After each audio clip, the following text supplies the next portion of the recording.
Գյորջյան Կասկադ 60 ամիս փուլային վճարում բազմաթիվ առավելություններ։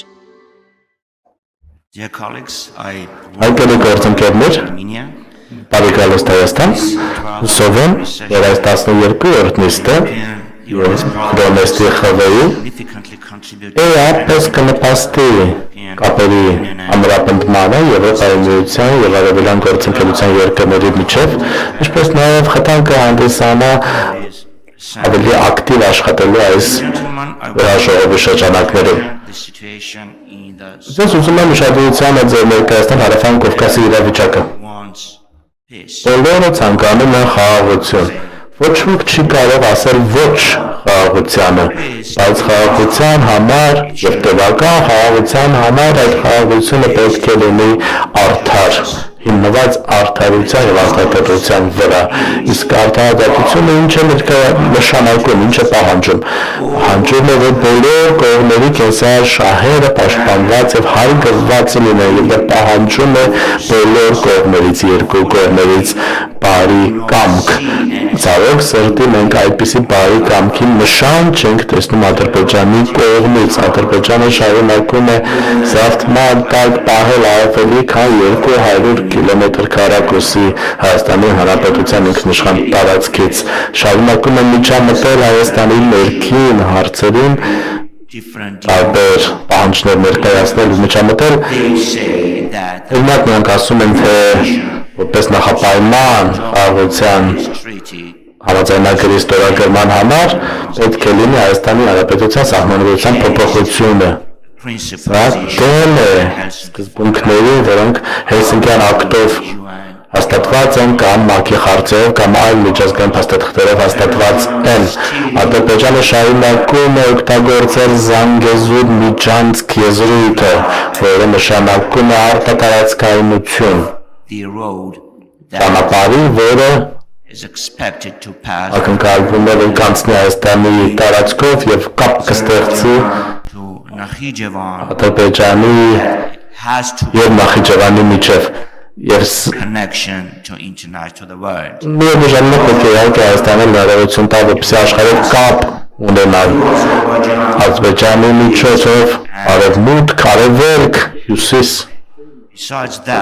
Բացի այդ, եկեք չանտեսենք ճակատագրերը Լեռնային Ղարաբաղի ժողովրդի, եկեք աչք չփակենք էթնիկ ճկունների վրա, ցեղասպանության վրա, որը գործել է Ադրբեջանը Լեռնային Ղարաբաղի ժողովրդի դեմ։ Չկա գեթ մեկ հայ այսօր Լեռնային Ղարաբաղում։ Մարդիկ, ովքեր այնտեղ հազարամյակներ են ապրել, տիպողաբար տեղահանվել են։ Արդյոք քաղաքակիրթ աշխարհը Եվրոպան պատրաստվում է աչք փակել սրա վրա։ Արդյոք մենք հանդուրժելու ենք երկակի ստանդարտները, թե պահանջենք, որպեսզի Ադրբեջանը երաշխավորի անվտանգ վերադարձը ժողովրդի իրենց տներ, արժանապատիվ վերադարձ միջազգային մեխանիզմներով և երաշխավորի այս մարդկանց անվտանգությունը։ Մի քանի տասնյակ հայեր իհարկե հիմա բանտում են և դատական գործերով Ադրբեջանում բանտում են։ Այս հրաժողովը պետք է ձայն բարձրացնի, պահանջի առանց նախապայմանների այս բանտարկյալների ազատ արձակումը, որովհետև երբ որ ասում ենք հասցեագրել խնդիրը, Ադրբեջանը կասի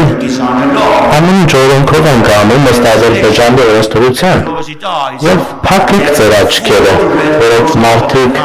ինչպես նաև Կարմիր խաչի միջազգային կոմիտեին իրենց երկրից դուրս են հանել և 23 հոգի և տասնյակ մարդիկ դատարաններում և բանտերում հիմա կապ չունեն աշխարհի արտաքին աշխարհի հետ, աշխարհը չգիտի թե նրանց հետ ինչ է կատարվում, կարող եք տեսնել կադրեր, ինչպես են այդ մարդկանց դեմքից երևում հենց տառապանքը, այս հրաժողովը առանց վարավելու պետք է պահանջի անհապաղ ազատ արձակում այդ անձանց, պահանջի Ադրբեջանը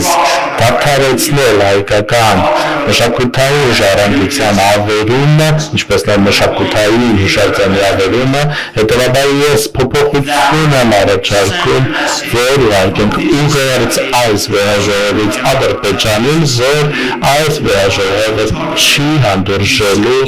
այսպիսի անմարդկային գործողություններ Ադրբեջանի ֆաշիստ ռեժիմի կողմից։ Շնորհակալություն, տիկնակ եւ պարոն Նայք։